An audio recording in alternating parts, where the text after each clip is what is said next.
Padre Celestial, permíteme, Señor, cumplir con mi deber de apacentar tu grey ganada por tu sangre, y mi labor siempre es llevar el alimento de tu palabra, porque por ella crecemos, maduramos, por ella nos multiplicamos, por ti, porque tú gobiernas tu iglesia, y que sea tu Santa Escritura la que se ponga por obra, para que todo salga bien y todo se glorifique a ti, Señor.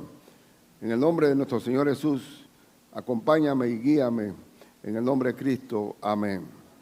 Bueno, entonces vamos a tener una serie de lecciones en torno a la Iglesia de Cristo, en ocasión del 30 aniversario, con sus 7 hijas, sus 7 iglesias, y bendito Dios por... La hermana Fabiola estaba hablando de Nueva Gorgona, pero es la última hija, y gloria a Dios por todo ese inmenso local que se ve tan bonita allí. Entonces, eso es. A veces uno no puede saber hasta dónde uno no puede vislumbrar lo que Dios hace cuando queremos hacer las cosas para Él. Todo se fluye y se multiplica. Es como Cristo dijo en Apocalipsis a la iglesia de Filadelfia, a que abriré una puerta que nadie puede cerrar. ¿Por qué? Porque has guardado mi palabra y no has negado mi nombre. Si guardamos la palabra, Dios guarda a su iglesia. Y eso es hoy, ¿qué es lo que Dios quiere?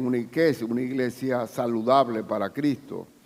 Y es lo que vamos a hablar. Primero, como tenemos ocasión de la Cena del Señor, y la Cena del Señor, desde ya quiero decirles que quienes comparten la Cena del Señor, aquellos que han querido Cristo, que han sido bautizados, que entienden lo que Cristo hizo en su vida y pueden participar porque tiene significado la sangre y el pan de Cristo en ese momento.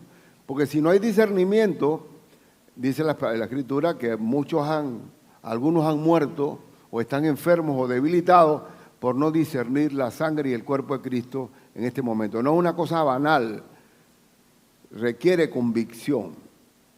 Bien, entonces, y gracias a Cristo, su cuerpo entregado en la cruz, hoy la iglesia es el cuerpo de Cristo.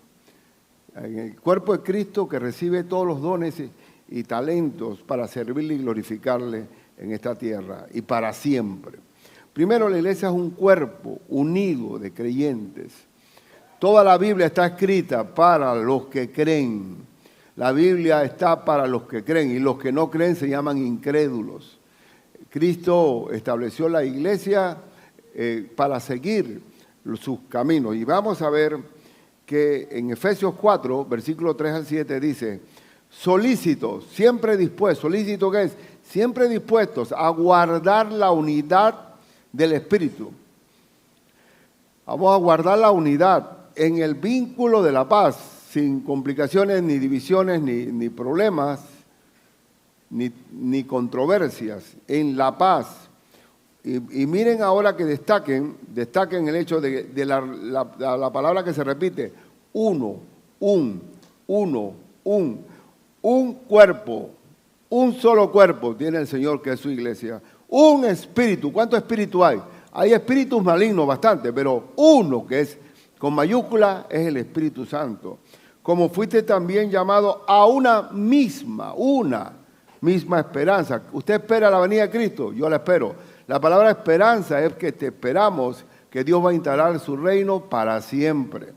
Y también a una misma esperanza de vuestra vocación. Un Señor. ¿Quién es el Señor? Uno. ¿Quién es el que gobierna la iglesia? El Señor Jesucristo a través de su palabra. Un Señor. Una fe. Hablando de que la fe, ¿en qué consiste la fe en la Biblia? La fe, ¿cómo aumenta? La fe es por el oír y el oír por la palabra de Dios. La iglesia se enmarca en un contenido que es nuestra fe, las promesas de Dios cumplidas en cada hijo que lo sigue dentro del cuerpo del Señor. Una fe, un bautismo. Celebramos hoy la cena, pero ahí hay un bautisterio, el bautismo es el primer testimonio público del nuevo creyente que confiesa que Cristo ha muerto por él, que ha resucitado con Cristo. Ese bautismo es uno solo. todo, una fe, un bautismo, un Dios y Padre. Por encima también de todo, porque ahí que dice un Dios y Padre de todos, el cual es sobre todos y por todos y en todos. ¡Qué belleza! Ahí está, por eso que bautizamos en el nombre del Padre, del Hijo, del Espíritu Santo, en el nombre de Jesucristo. Dice, pero a cada uno de nosotros fue dada la gracia conforme a la medida del don de Cristo. Y por su Espíritu Dios nos ha dado dones especiales para ser competentes en el servicio del cuerpo de Cristo. Crecemos en la fe. Y aquí tengo un resumen del texto que acabo de leer. La unidad del Espíritu en una misma esperanza, un Señor, una fe, un bautismo, un Dios y Padre y los dones que Dios reparte para servir dentro del cuerpo. Y el que no sirve, no sirve. Y si tienes un don que no ejercita, Dios te lo quita y se lo da a otro que está sirviendo para añadirle todavía más dones. Entonces es importante que la iglesia de Cristo es un cuerpo, pero está enmarcado en una fe, un bautismo, un Señor, un Señor, un Padre de todos y una misma esperanza. Aquí está enmarcado nuestra razón y nuestro propósito de ser. Entonces, quiero ir un poquito más. La unidad, ¿cómo puedo definir unidad? Porque celebramos una parrillada juntos, porque ayer la pasamos bien aquí. ¿Qué es la unidad en la iglesia del Señor? ¿En qué consiste la unidad? ¿Y dónde está la desunión? Primero a los Corintios 1:10, ¿qué dice? Os ruego pues, hermanos, os ruego pues, hermanos, por el nombre de nuestro Señor Jesucristo, que habléis todos una misma cosa. ¿Cómo podemos hablar una misma cosa? Cuando tenemos una sola fe que nos arropa a todos. Hablemos una misma cosa. ¿Cómo podemos hablar una misma cosa siendo de diferentes nacionalidades en esta iglesia? Que el panameño tiene sus malamañas, que el venezolano, que el colombiano. ¿Cómo podemos hablar? Sometiéndonos a una regla, a una autoridad superior que es la Biblia. Cuando tú en verdad te sujetas a Cristo, tú puedes ir a cualquier país y se habla una solo lenguaje. Habléis todos una misma cosa y que no haya entre vosotros, ¿qué? Divisiones. ¿Y dónde se da la división? Cuando pensamos diferente. En la iglesia de Cristo no puede haber pensamientos, puede haber opiniones. Yo personalmente, yo no voy a discutir por un color. Dice, hay un principio en la iglesia del Señor. En lo no esencial, libertad. Pero en lo esencial, unidad. Unidad. Lo que nos une no es negociable. Pero en lo no esencial, libertad. Dice, que habléis todos una misma cosa y que no haya entre vosotros divisiones, sino que estéis perfectamente unidos en una misma mente y en un mismo parecer. Aquí con Cristo tenemos una norma superior a nosotros. Ya no es un asunto de que a mí me parece, yo creo, yo discrepo, yo estoy tal cosa. No es el yo. Tenemos que tener la misma mente, el mismo parecer. Yo tengo, por ejemplo, ahora con los varones que nos reunimos los miércoles, ahora se ha reducido a 25. Pero esos 25 tenemos la misma mente, el mismo parecer, el mismo hablar. Y cada día que pasa estamos más unidos en el Señor. Porque la palabra de Dios sí pega, ¿vio? Eso no es un pegamento de eso barato. Eso es verdaderamente la unión del Espíritu con nosotros a través de las Sagradas Escrituras. Si no está la Biblia y ponemos la Biblia debajo de la mesa, entonces sí podemos hablar. Bueno, a mí me parece, yo creo, no estoy de desacuerdo contigo. ¿Qué problema poder llegar a una disposición para todos? Entonces yo quisiera que vean el asunto de la unidad. Para mí el asunto doctrinal no es liviano. La doctrina, ¿qué significa la palabra doctrino? La enseñanza. La enseñanza es vital, porque ahí es donde se determina si Cristo reina y gobierna en su iglesia o no. Ahí es donde se determina. Y vamos a ver un caso de que había judíos que se infiltraron en la iglesia de Antioquía. Y se dio una cosa absurda entre gentiles que nunca se había enseñado de que los judíos decían que los gentiles tenían que circuncidarse. Imagínense que es quitarse una circuncisión ya viejo, eso sí duele, hermano. Entonces ellos querían traer la antigua ley de Dios, el monte Sinaí, a una iglesia gentil. Y llegaron a persuadirlos de que era así. Y quiero que lo lean porque esto se detuvo todo y tuvo que consultarse a la iglesia de Jerusalén. Y fue Pablo y Silas hasta allá para saber si estábamos en la misma mente. Y veamos, Hechos 15, 1, 2 y después 6 al 7.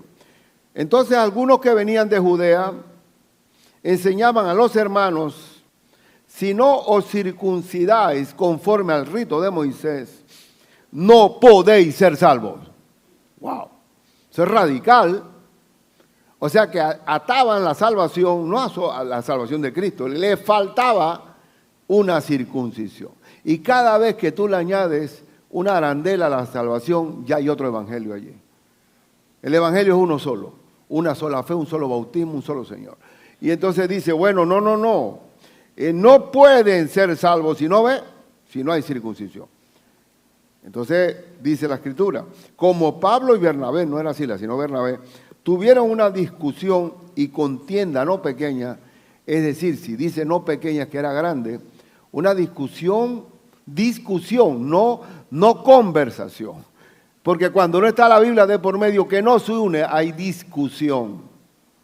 Una discusión no pequeña se dispuso que subiesen Pablo y Bernabé a Jerusalén. Vamos a la casa matriz a hablar sobre cuál es la disposición definitiva en cuanto a la doctrina. ¿La salvación por sí sola es poder de Dios para salvación o requiere circuncisión? Entonces dice que para que subiesen a Jerusalén y algunos otros de ellos, a los apóstoles y a los ancianos. No fue una reunión global con los judíos que estaban en Jerusalén, sino con las columnas, con los principales. Y dice y se reunieron los apóstoles y los ancianos para conocer de este asunto. Y después de mucha discusión, es decir, que aún mismo las columnas de la iglesia de Jerusalén no estaban todavía muy convencidas, porque se acuerdan de Pedro cuando entró a la casa de Cornelio, ¿se acuerdan eso? Y ustedes saben, para mí fue una grosería de Pedro cuando comienza que el Señor le habló 3 veces del lienzo que bajaba y subía, y que no llames inmundo lo que yo he limpiado, porque se mostraban todos los animales inmundos. Y Pedro, yo me sentiría muy grosero si yo Pedro llega a la casa de Cornelio, un centurión, y dice, ustedes saben cuán abominable es para un judío entrar a una casa de un gentil. ¡Wow! Si estamos muy orgullosos, dice, bueno, vete por ahí mismo. Pero ¿qué pasó? ¿Qué ocurrió?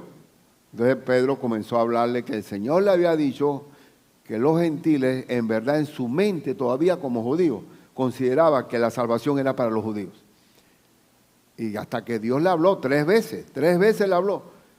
Y ustedes saben bien que conocieron el Evangelio y recibieron a Cristo en ese momento. No terminó, ya estaba el Espíritu sobre ellos. Y entonces, pero hubo una discusión. Y después de mucha discusión, Pedro se levantó y les dijo, varones hermanos, vosotros sabéis cómo ya hace algún tiempo que Dios escogió que los gentiles oyesen por mi boca. ¿Se refería a qué? Al evento de Cornelio, ¿no? De mi boca la palabra de evangelio y creyesen. Vamos a leer lo que sigue. Y Dios, que conoce los corazones, le dio testimonio, dándoles ¿qué? El Espíritu Santo, lo mismo que a nosotros. Es decir, que ya no hay división para Cristo entre gentiles y judíos por la sangre del Cordero que los quita todo pecado. No hay separación, no hay acepción de personas. Y dice la Escritura y ninguna diferencia hizo entre nosotros y ellos, purificando por la fe sus corazones. Ahora pues, ¿por qué tentáis a Dios poniendo sobre la cerviz de los discípulos un yugo que ni nuestros padres, ni nosotros hemos podido llevar? Porque la ley es esclavitud también. La ley era un régimen donde nadie podía cumplir la ley. ¿Quién fue el único que cumplió la ley? Cristo Jesús. Él fue el justo, murió por los injustos.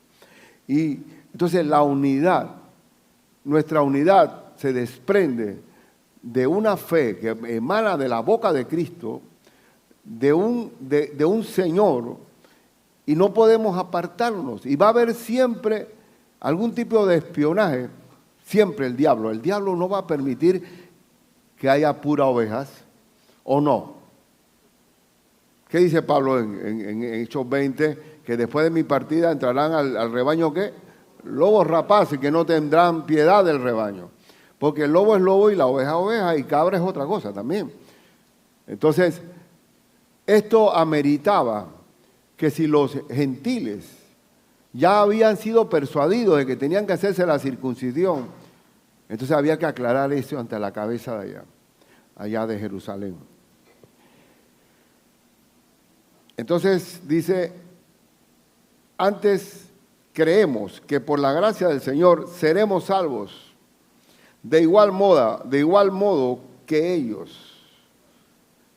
Entonces toda la multitud cayó y oyeron a Bernabé y a Pablo que contaban cuán grandes señales y maravillas había hecho Dios por medio de ellos entre los gentiles. Porque el evangelio por sí solo es poder de Dios para salvación. Y la palabra de Dios es viva y eficaz, es la espada del Espíritu Santo. Entonces, nosotros estamos completos en Cristo Jesús. ¿Por qué? Porque una vez conocemos a Cristo, ahí viene a anidar, a morar al corazón, ¿qué? El Espíritu Santo, que ahora hace que morada en nosotros. Nuestro cuerpo, no blasfemamos a Dios con nuestro cuerpo, porque el cuerpo es templo del Espíritu Santo.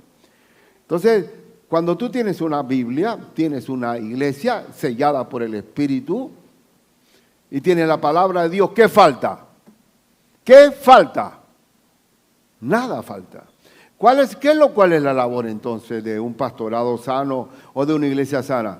Sujetarse al Señor con su Espíritu, su palabra, que es el plano. El plano. ¿Quién es el arquitecto y constructor de la obra del Señor? El Señor mismo. ¿Qué hay que hacer? Es el plano de Dios. Y a veces queremos meterle algún tipo de aditamento. La iglesia no puede estar detrás para ver si crecemos y vamos a usar técnicas para crecer. No, la meta no es crecer, sino crecer espiritualmente en la palabra. Porque si no tendríamos una iglesia de babies espirituales aquí. Entonces lo primero es que la iglesia es un cuerpo de creyentes que creen en la autoridad de la Biblia. Y segundo, es un pueblo santificado de Dios. ¿Se acuerda que nosotros cantamos somos el pueblo de Dios? Pero en 1 Pedro 2, 9, 10 dice, mas vosotros sois ¿qué? Linaje escogido. ¿Qué linaje? ¿Cuál es la sangre azul que tenemos nosotros? Bueno, tú sabes que hoy este nació en sangre azul o en cuna de oro. Pero ¿cuál es mi linaje? He nacido de nuevo por la sangre de Cristo Jesús. Nosotros tenemos un linaje, un linaje escogido. Dios nos hizo nacer de nuevo por la sangre. Y dice que también real sacerdocio. ¿Qué significa real? Que somos monárquicos, porque hay un rey. Si hay un real es porque hay un rey sentado en el trono. Y a la vez somos sacerdotes. ¿Por qué? Porque tenemos entrada al lugar santísimo por medio de Cristo. Ya no necesitamos buscar un sacerdote que interceda por nosotros, porque cada creyente a través del Espíritu tiene acceso directo al trono de Dios. Porque yo soy el camino, la verdad y la vida. Nadie va al Padre si no es a través de mí, del Hijo. Entonces somos sacerdotes. ¿Por qué? Porque yo puedo estar en cualquier lugar y puedo compartir la fe a alguien que no conoce. Puedo orar por esa persona. ¿Y Dios me oye o no me oye? ¿O usted necesita al pastor? Ah, no, pastor, que usted que está más cerquita de Dios ore por mí. Falso, mentiroso. Tú tienes real sacerdocio. Tienes linaje escogido.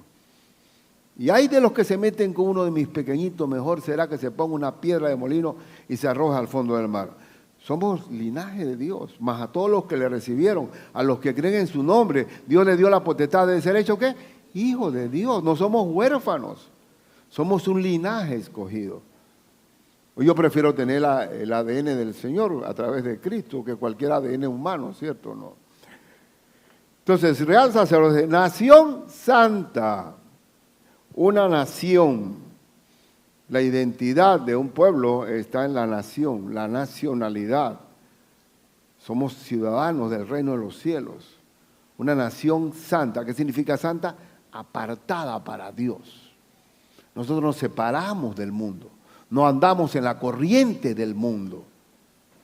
Dios nos santifica. De salida, somos santos, no porque somos santos por nosotros mismos. Somos santos porque tenemos el Espíritu Santo, que es el que nos santifica y el que nos permite conocer la palabra de Dios. Entonces dice la Escritura, somos santos, pueblo adquirido por Dios. ¿Cómo lo adquirió Dios? Por medio de un precio. ¿Cuál fue el precio? La sangre de Cristo en la cruz. Y aquí viene el para qué.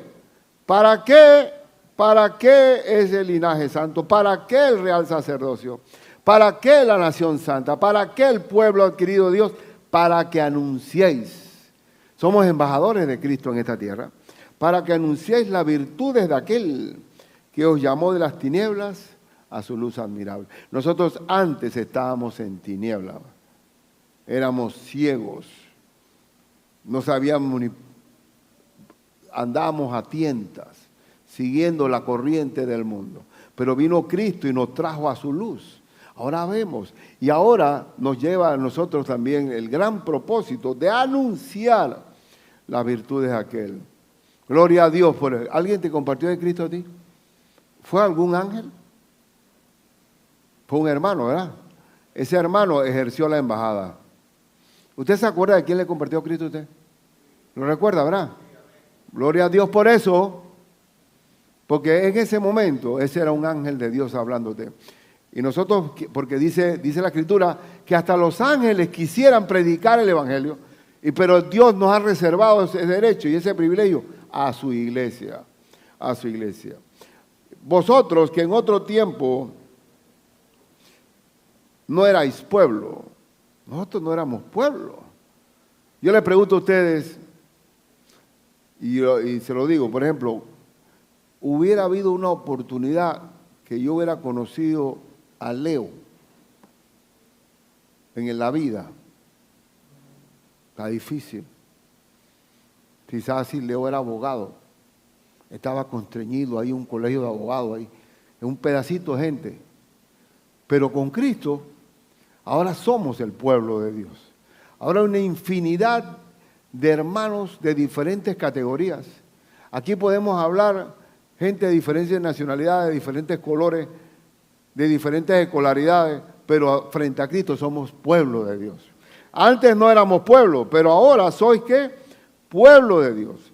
Que en otro tiempo no habéis alcanzado misericordia, pero ahora habéis alcanzado misericordia. Por eso es bueno aclarar.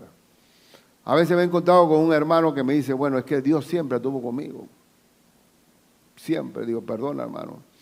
La misericordia de Dios vino cuando tú abriste tu corazón al Señor. Antes andábamos como tinieblas.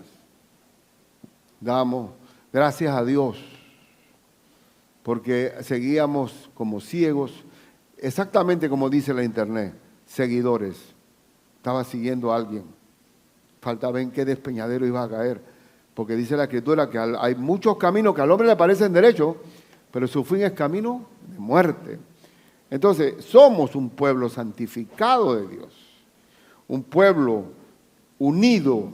No hay cosa más grande que la iglesia del Señor, porque tenemos un Señor que es luz, que dijo Cristo, yo soy la luz del mundo. Y cuando no está el Evangelio, lo que hay es oscuridad.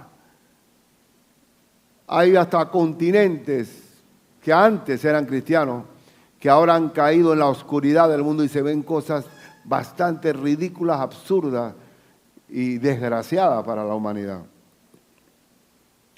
Somos un pueblo santificado de Dios. Y por eso Dios nos llama. ¿Qué significa santo? Apartado. Y uno de los mandamientos supremos es el yugo desigual. ¿Con quién te vas a casar? ¿Con una que sea creyente o incrédula? O alguna muchachita que dice, pero yo lo convierto, mamá, yo lo convierto. ¿Qué va conmigo? No asumas ese riesgo. ¿Por qué? Pero ¿por qué el yugo desigual? ¿Por qué? ¿Por qué el Señor no nos quiere envueltos con el mundo? ¿Pero por qué? A mí me gusta porque siempre hay un por qué y un para qué. No es que, no, trágate eso porque yo lo he decidido así. No, hay un por qué. El yugo desigual dice, no os unáis en yugo desigual. Eso no es solamente el matrimonio, puede ser un negocio. Con los incrédulos. Porque, ¿qué compañerismo tiene la justicia con la injusticia? Puede haber compañerismo que para ti está bien y para mí es un juega vivo que está mal. Que para ti mentir está bien, pero para mí no. Y tantas cosas que podemos hablar juntos que no nos vamos a llevar bien. ¿Puede haber compañerismo, la justicia de Dios con la injusticia del hombre? No. ¿Y qué comunión la luz con las tinieblas? ¿Habrá comunión en un ciego espiritual con un creyente que tiene luz? No hay, a menos que él abra los ojos y que conozca a Cristo. ¿O qué parte el creyente con el incrédulo? ¿Alguna participación del creyente con el incrédulo? No. ¿Y qué acuerdo hay entre el templo de Dios y los ídolos? ¿Puede haber acuerdo? No, porque vosotros sois ¿qué? El templo del Dios viviente. Tú como hijo de Dios, el Espíritu Santo en tu corazón, que somos ahora el templo del Dios viviente. Nosotros no tenemos que ir a Jerusalén a pisar tierra santa. Nuestra tierra santa está en nuestro propio cuerpo, habitando el Espíritu Santo. Y esperamos que la nueva Jerusalén, esa es nuestra esperanza. Y por eso, la iglesia de Cristo puede comenzar debajo de un palo de mango. No necesariamente el edificio hace la iglesia, ¿verdad?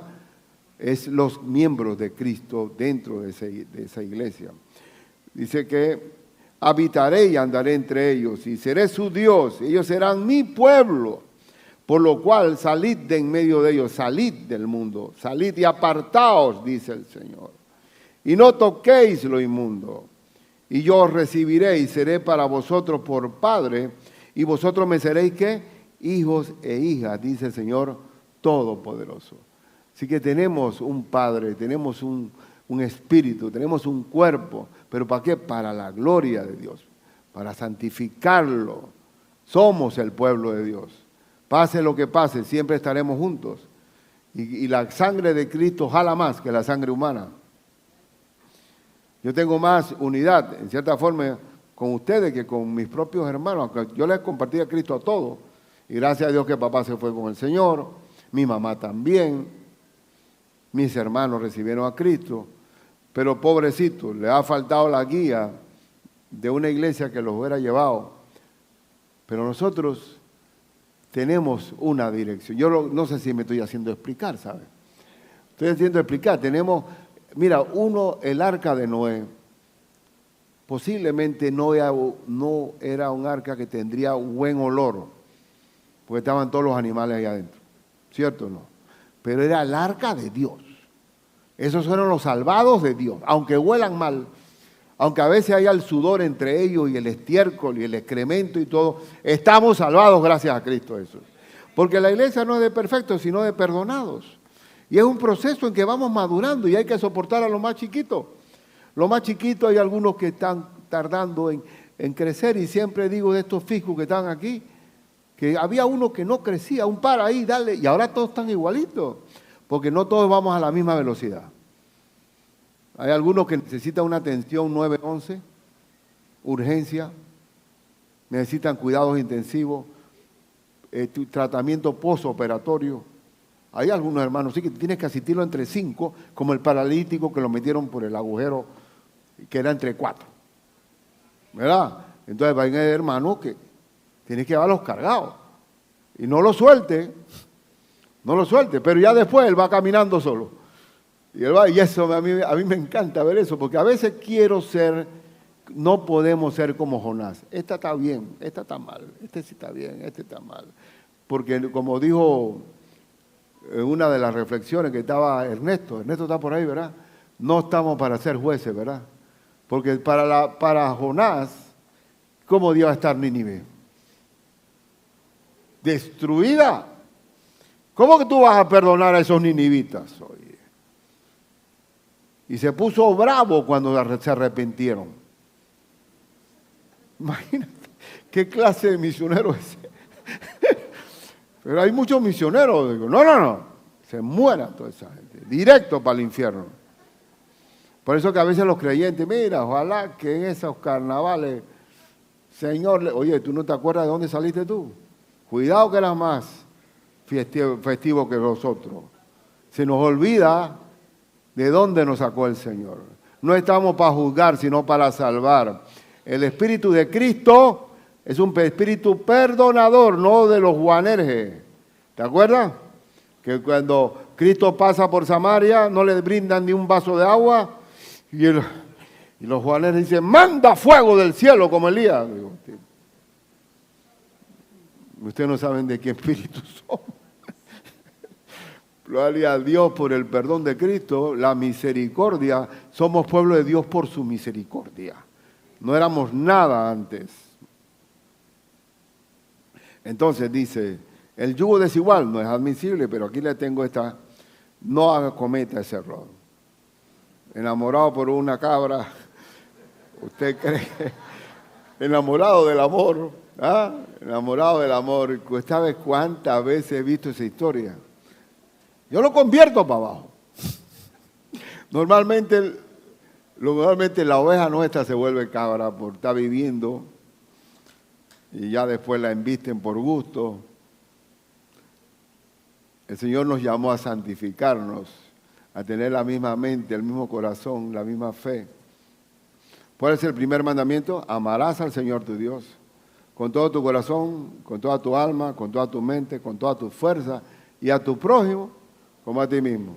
Pero si tú no amas a Dios y llama ese amor, el que me ama guarda mis mandamientos, entonces ¿cómo tú vas a amar horizontalmente a nadie? Nos tenemos que sujetar a una autoridad superior a nosotros, que es la palabra de Dios. Y tercero y último lugar, porque esta es nuestra primera lección, el Señor nos llama a ser un cuerpo santificado, un cuerpo que madura y crece por la Escritura, y un cuerpo portador de la verdad. Porque la iglesia no es una sinagoga ni una mezquita. La mezquita y la sinagoga es una congregación encerrada en sí misma. Pero la iglesia de Cristo tiene extramuros. Tenemos que llevar el Evangelio a toda criatura, a predicar el Evangelio a toda criatura. Y gracias a la predicación del Evangelio, usted y yo estamos aquí. Porque alguien nos compartió. Alguien tuvo el querer y el hacer de compartir el Evangelio. Entonces dice la Escritura, 1 Timoteo 3:15, para que si tardo, sepas cómo debes conducirte en la casa de Dios, en la iglesia del Dios viviente, columna y baluarte de la verdad. ¿Qué es la iglesia de Cristo? La casa de Dios. ¿Qué es la iglesia de Cristo? Es la iglesia del Dios viviente. Y le añade columna y baluarte de la verdad. ¿Quién tiene que preservar las escrituras tal cual? La iglesia, la Biblia que tenemos tú y yo, es judía de tapa a tapa, porque los mismos apóstoles, los discípulos de Cristo, eran judíos también. Y ellos, con un celo tremendo, mantuvieron la integridad de las Escrituras. ¿Y qué nos toca a nosotros? Ser igual, columna y baluarte de la verdad. Aquí los arquitectos, ¿qué sería la columna y el baluarte? Es el aplomo, la firmeza de que no se puede mover ni un centímetro. Todo tiene que ser tal cual, ni a la izquierda ni a la derecha. Mantener el plano de construcción sin alterar nada. Por eso que en la iglesia del Señor no somos ingenieros, somos obreros, porque estamos llevando bloque a bloque lo que el Señor dice en su Escritura. El problema son los ingenieros cuando quieren ya reinventar el plano. Y una variante de un mandamiento sale otra cosa. Siempre digo, vamos a una casa, pero no tenemos metros, no tenemos cinta métrica. Bueno, yo calculo que aquí hay 2 metros, ¿sí va a ver? Sí, 1. Y entonces, dale plomo. Y vamos abriendo con una medida no exacta. ¿Y cómo sale esa casa? Sale virada para un lado. Porque basta variar un poco la medida y sale otra cosa. Por eso que tenemos que mantener la métrica de la Escritura tal cual. Y yo me siento tranquilo como pastor, porque si yo enseño la palabra, todo sale bien. Porque dice el Salmo 1, que esa es la base de nuestro emblema, que el hombre que medita la palabra de día y de noche será como árbol plantado junto a corrientes de agua que da fruto en su tiempo y que su hoja no cae. Porque todo lo que hace, ¿qué? Prospera. ¿Pero por qué prospera? ¿Por el hombre? No, por la palabra. Porque si no es así, entonces comenzamos a ser manipuladores. Porque tengo que tener a la gente sentada ahí. ¿Cómo hago? Bueno, vamos a hacer efectos especiales. Vamos a hacer algún tipo de... No, aquí si alimentas con la Biblia, con la palabra del Señor. Y no es que somos...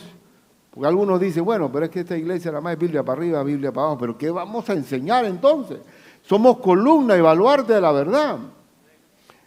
Y les digo, estos 30 años que estamos celebrando, ¿cuántas cosas han pasado? Hermanos que fueron líderes de jóvenes que hoy están casados, que están a cargo de otras obras. Hemos pasado una historia que debe ser sagrada si mantuvimos la palabra por delante. Y en el libro de Timoteo, cuando Dios le dice a Timoteo que se encargue de la labor pastoral de la iglesia, entonces habla a los padres, a los ancianos, a los jóvenes, a las madres. Cada uno tiene su categoría y entre nosotros mismos, dice la Escritura, por ejemplo, algo que es tan simple como esto. ¿Quién enseña a las jóvenes a que se sujeten a sus maridos? La Biblia lo dice, pero las ancianas, las más maduras, las madres, enseñan a sus hijas a respetar a sus maridos. ¿Sí o no? Una generación avanzada a la otra. Necesitamos...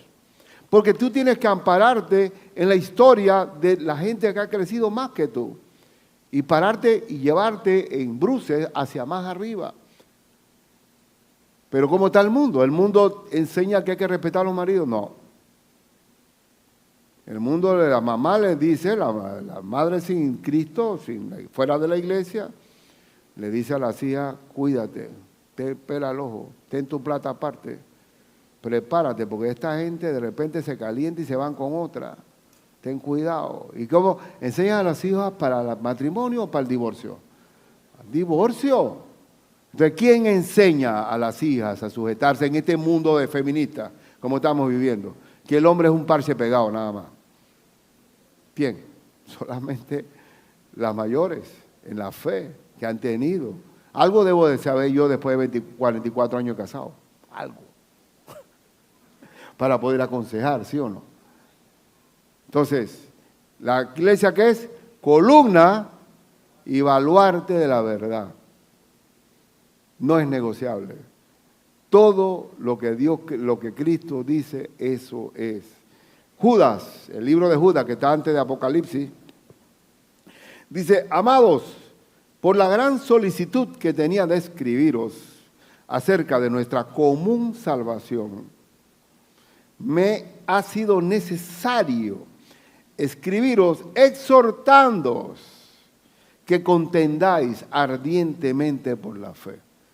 Defiendan la fe, guarden la fe ardientemente. ¿Y qué es ardientemente? Con ardor, que hay un fuego, que las cosas son como son. No vamos a permitir que el mundo entre a la iglesia de Cristo. Porque somos ¿qué? Somos la nación santa, el pueblo de Dios, el linaje escogido. Y dice, que contendáis ardientemente por la fe que ha sido una vez dada, ¿a quiénes? A los santos, a los santos. Gloria a Dios, Señor. Y ya terminando, aunque aquí tengo, ¿cuál es la profecía que está ahora mismo vigente? ¿Usted cree que va a venir un gran avivamiento o una gran apostasía? A ver, ¿qué piensa usted? No se oye, está dividida la zona. Oye, estamos en la misma mente. No viene, Señor, manda fuego a la iglesia más. No, va a venir esa apostasía. La apostasía que es apartarse del Señor, de su palabra y salir en un sendero que de falta ver de dónde salió. ¿Lo digo yo o lo dice la Escritura? Lo dice la Escritura. Vamos a leer 2 Timoteo 4:1-4. Dice, te encarezco delante de Dios y del Señor Jesucristo, que juzgará a los vivos y a los muertos, cuando el Cristo se siente como juez del mundo, en su manifestación y en su reino. ¿Qué hay que hacer? ¿Qué hay que hacer? Que prediques la palabra, no la tuya, no los tiempos como van, que predique ¿qué? La palabra. ¿Es anticuada la palabra? No. Es inmutable, es autoritaria. No ha cambiado. Y el Señor dice, enséñala. Que prediques la palabra. ¿A qué? A tiempo, que instes a tiempo y fuera de tiempo. Es decir, no dejes, no ceses, continúa, riega las plantas. En todo momento. ¿Pero por qué lo dice? Porque dice, redarguye. ¿Qué es redarguir? Cambia los pensamientos de los que traemos del mundo. Reprende, exhorta con toda paciencia y doctrina. ¿Por qué? Porque vendrá tiempo, y ese tiempo es ahora, cuando no sufrirán la sana doctrina. No quieren la sana doctrina. Ellos lo ven como el maná en el desierto. Estamos hartos del maná. Y gracias al maná nadie se enfermó. No hubo enfermedad de ningún tipo. Pasaron 40 años comiendo maná. Pero no querían maná. Ellos querían condimento, picantito, chile, comino, cebollita. Y no los critico, pero Dios sostuvo ese pueblo 40 años en el desierto por su alimento del cielo. Entonces, ¿qué quieren? Dice que no sufrirán la sana doctrina, sino que teniendo comezón de oír, ¿cómo son los tiempos finales? Tendrán comezón de oír y dice, se amontonarán. ¿Qué significa amontonarán? Serán un montón de maestros conforme a sus propias concupiscencias. Es decir, que van a predicar lo que la gente quiere oír. Pastor, dígame si este año me caso. Dígame, muéstreme el marido. Hubo un tiempo en Panamá, en X iglesia, que a las mujeres le decía, tenga fe, que Dios le va a dar a su marido. Cómprese un pantalón de la talla que usted quiere, marido. Póngalo en el colchón y ore, llénalo, Señor.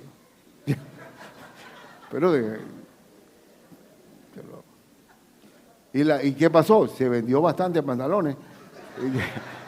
¿Por qué? Digo, pero ¿de dónde sale esa fábula? ¿Eso qué es? Eso para mí, bueno, ya. Se amontonarán maestros conforme a sus propias concupiscencias y apartarán de la verdad el oído, es decir, no quieren escuchar la sana doctrina y se volverán ¿a qué? A las fábulas. Fábula, Walt Disney, el mundo fabuloso de Walt Disney.